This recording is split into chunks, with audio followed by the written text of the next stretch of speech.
Bismillahirrahmanirrahim. Assalamualaikum warahmatullahi wabarakatuh. Gimana kabar? Gimana kabarnya anak-anakku semua? Semoga sehat selalu. Untuk kali ini Ibu akan memberikan tugas. Sebelum Ibu memberikan tugas, marilah kita saksikan dan kita tonton film inspirasi berikut ini. Mengapa kematian beliau menggemparkan Kairo dengan pemakamannya yang dihadiri lebih dari 1,5 juta orang?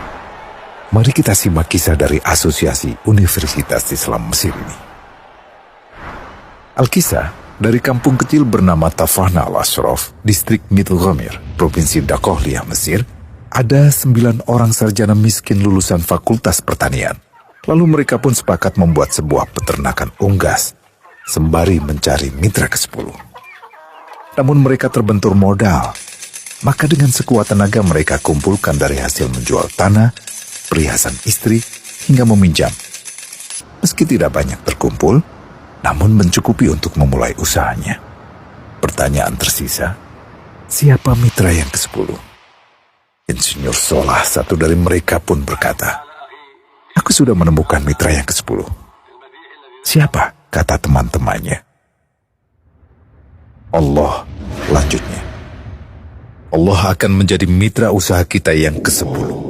Allah akan mendapat 10% dari keuntungan kita. Dengan perjanjian, Allah yang akan memberikan perlindungan dan pemeliharaan, keamanan dari segala wabah penyakit. Akhirnya mereka pun sepakat. Kontrak kerjasama pun ditulis secara rinci dan dicatatkan ke notaris, lengkap dengan peran mitra ke-10 tersebut. Tak disangka, setelah 1 musim bisnis mereka langsung meroket, jauh dari yang dibayangkan sebelumnya. Lalu mereka pun kembali bersepakat menambah jatah keuntungan mitra ke-10 menjadi 20% di musim kedua, dan begitu seterusnya hingga mencapai 50%. Lalu bagaimana keuntungan mitra ke-10 itu dialokasikan? Dimulai dengan membangun sekolah dasar Islam putra, lalu lanjut putri, kemudian sekolah menengah putra, kemudian putri. Tambah lagi madrasah aliyah putra, lalu putri. Tapi karena keuntungan terus membanjir, akhirnya dibentuklah Baitul Mal. Dan mereka pun mengajukan ke pemerintah untuk membangun universitas di kampung. Awalnya ditolak dengan alasan tiadanya akses bagi para mahasiswa. Tak berapa lama mereka pun mengajukan pembangunan universitas lengkap dengan stasiun kereta beserta jalurnya dengan biaya mandiri. Akhirnya permintaan ini disetujui. Dan pertama dalam sejarah Mesir, berdirilah sebuah universitas di perkampungan kecil. Semakin berkembang, dibangun pula fakultas kedua, ketiga, keempat hingga asrama putri dengan kapasitas 600 kamar. Lalu asrama putra dengan 1.000 kamar. Tiket kereta api pun digratiskan untuk memudahkan transportasi menuju kampung tersebut. Tak cukup hanya itu, dibangun Baitul Mal berikutnya hingga hilang kemiskinan di daerah tersebut. Dan program ini diduplikasi ke kampung-kampung lain hingga bisa dikatakan tak ada kampung yang disinggahi Insinyur Solah kecuali akan dibangun Baitul Mal untuk warga. Bantuan pun diberikan untuk fakir miskin dan para janda. Pemuda pengangguran pun dilatih untuk mengelola perkebunan sayur hingga mandiri, bahkan sampai bisa mengekspor ke negara tetangga. Pada saat panen raya, seluruh penduduk dikirimi paket sayur. Di hari pertama Ramadan diadakan buka puasa bersama untuk seluruh penduduk desa. Mereka memasak dan hadir ke lapangan yang dipenuhi beraneka makanan. Disiapkan juga perabotan untuk gadis-gadis yatim yang ingin menikah. Dan ini semua merupakan sedikit dari banyaknya kebaikan yang dilakukan oleh Insinyur Solah.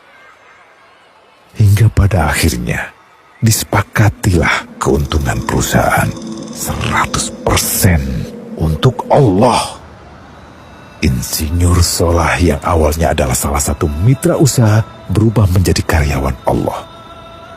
Dia hanya menerima gaji, namun dia memberikan Tuhannya syarat agar membuatnya hanya butuh kepadanya dan hanya meminta kepadanya.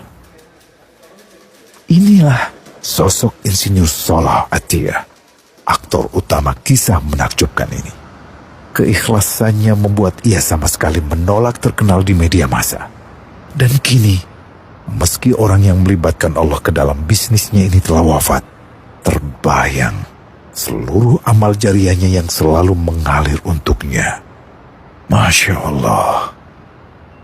Pertanyaannya, akankah ini hanya menjadi sebatas kisah saja? Atau menjadi teladan bagi kita untuk mengikuti jejaknya? Sebutkan 5 poin penting dari kisah inspirasi tersebut. Jelaskan. Jawaban dikirim ke email seperti biasanya. Jangan lupa sebelum mengerjakan membaca doa terlebih dahulu, menggunakan masker ketika keluar rumah dan mencuci tangan. Wassalamualaikum warahmatullahi wabarakatuh. Jangan lupa pencet tombol subscribe dan lonceng,